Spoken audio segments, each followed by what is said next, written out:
Hello! So you may have seen my recent video going through some of my top special neutral shades. Today we're doing part 2 of that video, and I'm going to be going through my neutral adjacent special shades. So these are ones that are going to feature a little bit more color as seen in the pans, but some may argue that there's still something neutral about them, and that someone is me. So if you're curious to learn about some shades to dip your toes in, if you're wanting to get adventurous but you still like being grounded in that neutral sphere, then go ahead and just keep on watching and subscribe.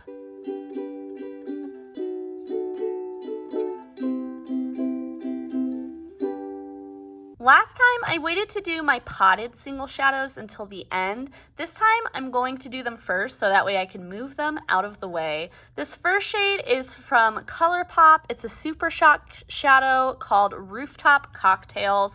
It's a blue-brown duochrome, and some blue-brown duochromes can get pretty intense and I would say lean more colorful.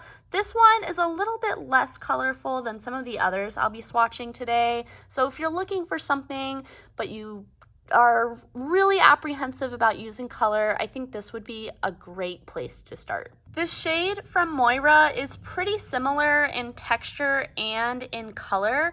This is the shade Jupiter. I think it's one of their most popular shadows. It's a little bit lighter than the one from ColourPop, but the colorful sparkles in it are very similar. So you've got blue, green, and gold sparkles in there. Mostly I feel like I see the blue and maybe a little bit of silver in person.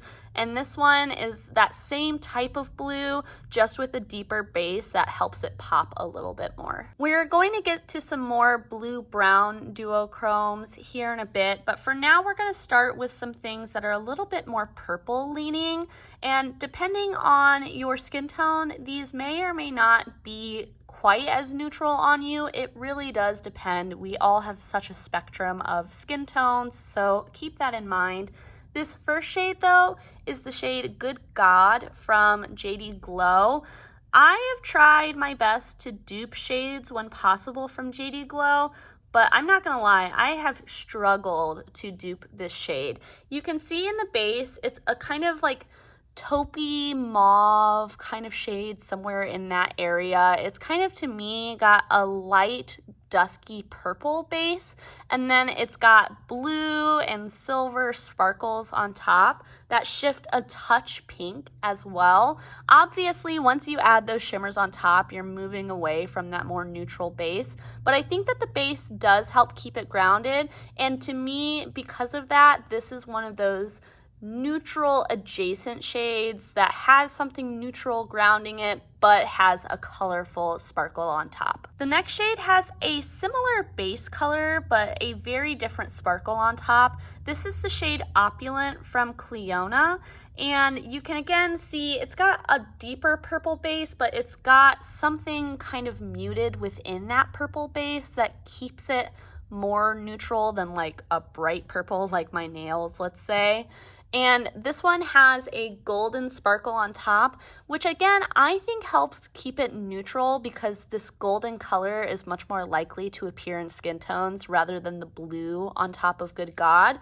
But this one does shift to a green and kind of like tealy blue as well, depending on the lighting. This shade is from Shine by SD. It's called Problematic, and I do have dupes of this one. I could have put them easily in this video as well. I wanted to keep it concise though with the types of colors I was including. So if you want to see dupes of this shade and find out if other brands have it, feel free to check out my videos. I'll link them in the description for convenience.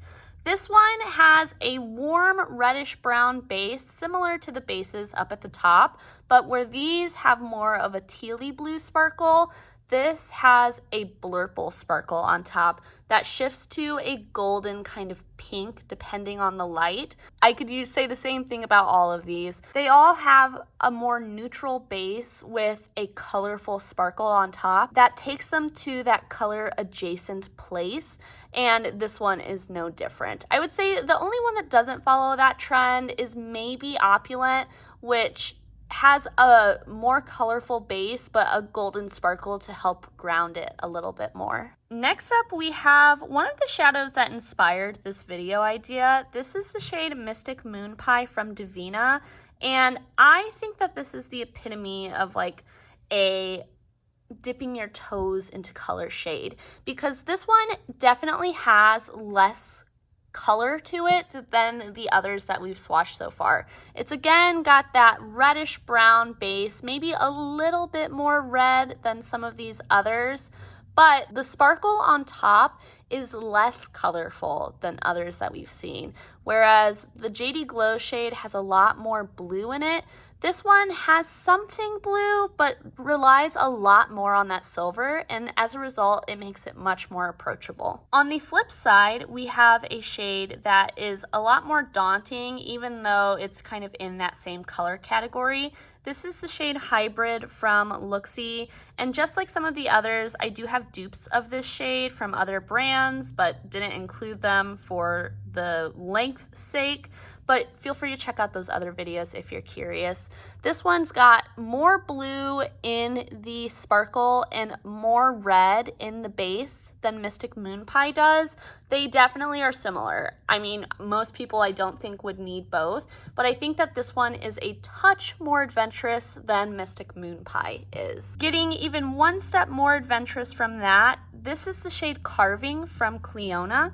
This one has a more neutral brown base to it. You can see it's a little bit less warm than these other two, but it has a very prominent green blue sparkle on top. I would say it leans more green than blue though, and then it does shift to a pink as well. And this one has a stronger pink shift than some of these others that I've swatched and talked about so far. Last up in this row, I wanted to include the shade Ink Defense from Menagerie. This one is deeper, and so if you have a deeper skin tone, this might be one that you prefer over the other blue-brown duochromes that I've talked about so far. This one again has a pink shift as well. I heard recently that Menagerie isn't selling singles anymore though, so let me know if you have seen that down below as well. When we're talking about blue-brown or blue-brown adjacent duochromes though, this is going to be the most out there version of this type of shade for those who are really looking for something extra special. This is the shade Irresistible from Shine by SD, and it's a red-based multi-chrome. I have a few of them here in this collection of shadows that we're going to be swatching, but this one has a little bit less of a red base and more of like, I guess, a neutral brown base, kind of more similar to Carving. But this one has that blue shift that you can see. Depending on the light, it can go a little bit more green as well, and then it goes to a strong purple and pink shift. And I will pull out the mirror since we're dealing with multi-chromes in this set of swatches, so that way you can see all of the shifts, hopefully. This one is very different than anything we've looked at thus far, and it's also one of my favorites. This is the shade Shattered Stars, and I think that this is probably one of the most not neutral shades I have out of my set of shadows today, but I stand by it. There is something neutral about this shade.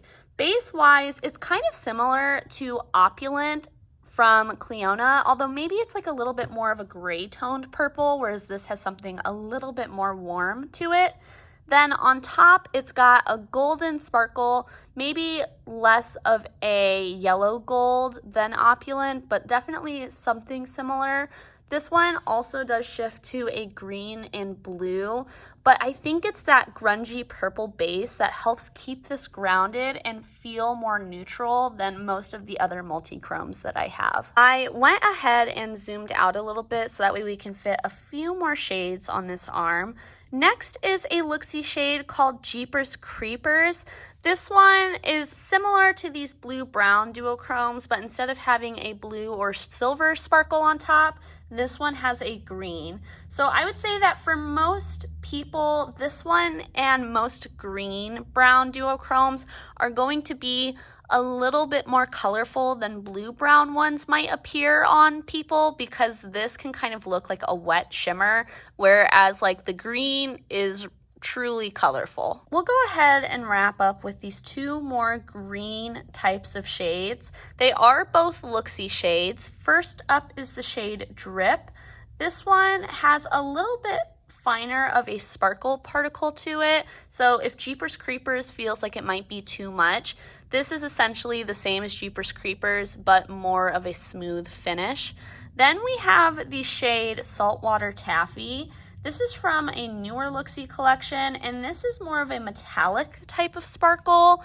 And again, it's getting a little bit more golden and less green than Jeepers Creepers is, but it's very similar in the type of shade that it is, and there is something definitely neutral-esque about it. We're gonna go ahead and switch arms now, and we're getting into things that are a little bit more golden. This first shade is from Terra Moons. It's called Martian.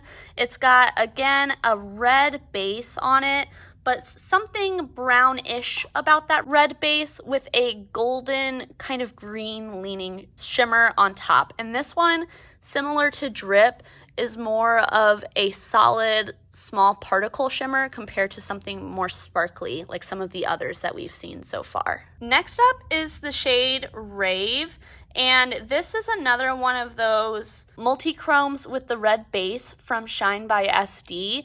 This one has that reddish base to it, maybe a little less red than something like Martian, but on top it's got a very beautiful gold that shifts to a peach and a green and a bright teal. I just realized I don't think I swatched the other one I have. This is the shade Ballistic, and this is in that same type of family from Shine by SD. This one is similar, and it's gonna look super out of place with the swatches I still have to do on this arm, so I'm sorry about that. I just realized that as I'm sitting here. I'm like, I never swatched that. But you can see, again, it's got the red base with a green sparkle on top. This one shifts from a blue to a purple as well. So you can see this is Irresistible, and then these are the other two from that set of shades, and they all have a kind of more neutrally brownish base with very strong colorful shifts on top. This one I've had the longest. This is the shade Ballistic, and I don't know if they've changed the formula, but I do feel like this one is the most metallic, shiny looking out of the three, and Irresistible is the most dull, I would say. All right, well, sorry about that disruption. Now we're going on to the Cleona shade Embellish. This one's got a golden mustardy base with a yellow, green, and pink sparkle on top, depending on the shift. This one, again, depending on your skin tone, if you've got a really golden undertone, I think that this will be a step closer to a neutral for you. I have a neutral leaning cool undertone, and so for me, yellows look not quite so neutral on my skin tone. So that's why I said earlier, it really does depend, because on me, something like this is going to look more neutral, whereas on some other folks, these might look more neutral. Now we've got another golden shade. This one has some green sparkles in it as well, although it's a lot less prominent than the ones in Embellishment. This is the shade Gore de Mercy from Copacetic Cosmetic, and you can see it's very sparkly with that same kind of mustardy, maybe leaning a little bit more brown base with that golden and green sparkle on top. This is the shade Until Dawn from Looksy. It's very flaky in its particle size, and it looks very metallic as well. Honestly, there's something about the texture that kind of reminds me of the shade Ballistic in some ways, but I'm not sure why. That's like a weird association that just popped in my head. This one though has a golden sparkle that shifts to more of a pink. So depending on your skin tone, this might look pretty stark, but again, I would argue it's definitely neutral adjacent. Now we've got another Terra Moons shade called Harvest. This is one that's grown on me over time. It's a very subtle duochrome, but it definitely is there. It starts off as more of a peachy bronze and then shifts to more of like a golden, almost like green bronze. This one, again, like Martian up at the top, much finer particle size. And this one, I would say, out of everything that we've swatched, is definitely one of the most neutral leaning shades. Not on my skin tone, but definitely on others. Funny enough, the next shade is also called Harvest, but this Harvest is from Shine by SD. It's got a very dark, almost black base with a peachy shift that goes to, again, that greeny gold type of shade. Even though they're similar in the ways that they shift, I would say that these are not anywhere close to dupes. And so, again, depending on who you are, what you're looking for, and the skin tone that you have, one of these may be a little bit more neutral on you than the other. Both are very beautiful though. Now we've got another Multichrome from Shine by SD. This one is called Celeste. It has a light kind of grayish brown base to it, much lighter than the shade Harvest that we just swatched. This one has more of a true orange sparkle on top that shifts to a gold and a green, but I find that on my skin tone, this face on does look pretty neutral and isn't quite as crazy until you catch those awesome shifts in the light. If I remember correctly, this shade is Watermelon Sorbet, but as you can see, the back is so stained, I can't 100% tell. I do know that this is from Touch of Glam though, and this has very similar shifts in it to the shade Celeste, although this one is more pinky peach on the front and then shifts to that gold and then that green. But again, there are similar shifts between these two shades. Although in the base of this one, it keeps that peach, whereas again, there's something almost a little bit gray about the shade Celeste. This is another Shine by SD shade. This is a duochrome called Georgia Peach. It's got a very light orangey peach base with a pink flip. And if you have a more peachy undertone, I think that the pink will definitely pop on your eyes, but that peach base will blend right in. Now we've got a cult classic from Divina called Tucana. This one again has that pink and then shifts to a gold instead of a peach, but on the front they do look very similar. And then last but not least, for all of my super fair folk out there, this is the shade Celestial Petal from Terra Moons, and it's got a very light pink base that on my eyes can blend in pretty well to my skin tone. I'm not sure if you can see that base there, but then it's got a blue and pink and purple sparkle on top that makes it much more colorful than if it was just that base color. I feel like looking at my arms right now, this is like a whole neutral adjacent rainbow. We've got our purples into our blues, into greens and golds and oranges and pinks. It makes my heart so happy. And I hope that you were able to find a few shades that might be maybe a stepping stone for you to get into color but still feel a little bit more safe. I know as much as I love looking at beautiful, crazy, colorful shades like Stellar Apotheosis from Terra Moons or Mural from Cleona, they can be a little hard to pull off sometimes in daily life. I find ones like these to be much more approachable, and I hope that you do too. Let me go grab the mirror so that way we can try to find some of these shifts. All right, so starting at the top, we don't see a lot of shifts happening. Maybe you can kind of see the green on Opulent, which is the 4th shade down, but I feel like honestly, I'm not capturing it super well. Maybe right here in the mirror, you can kind of see how it goes green. The one below it, I think that you can see that pink shift pretty well in the shade Problematic. A few lower and we start getting to more multi-chrome type shadows. So I feel like the shade Irresistible, which is this blue right here, you can really see that purple starting to poke out. Then underneath the shade Shattered Stars from Terra Moons, you can really see that green and blue I was talking about in the mirror. Then the others down below, you're not seeing a whole lot. You can maybe see red in the shade Jeeper Creeper. Now for this arm, you can't really see a whole lot of shift in that first one. I think you can start to see the green in the shade Rave though underneath. And then I feel like you can really see that purple and blue shift in the shade Ballistic. Going down this shade, Embellishment, I think you can see that pinky orange shift a little bit more. What else can we see? I feel like Harvest shows that shift really well face on, the one from Shine by SD. The one from Terra Moons, you're not really seeing that shift. I think that the Touch of Glam and the Shine by SD Multichromes are both showing those greens pretty well in the mirror. And then you can also see the gold in Tucana really well. And you can see more of that peachy gold in Georgia Peach, and then the pink in Celestial Petal. Here are both of my arms one last time. It's time for me to go wash off all of these beautiful sparkles. But again, I hope that this was helpful. Let us know some of your neutral adjacent favorite shades down in the comments. And whatever else you have as thoughts, I'd love to hear it. Until I see you next time, I hope that you stay safe, stay healthy, stay happy. Bye!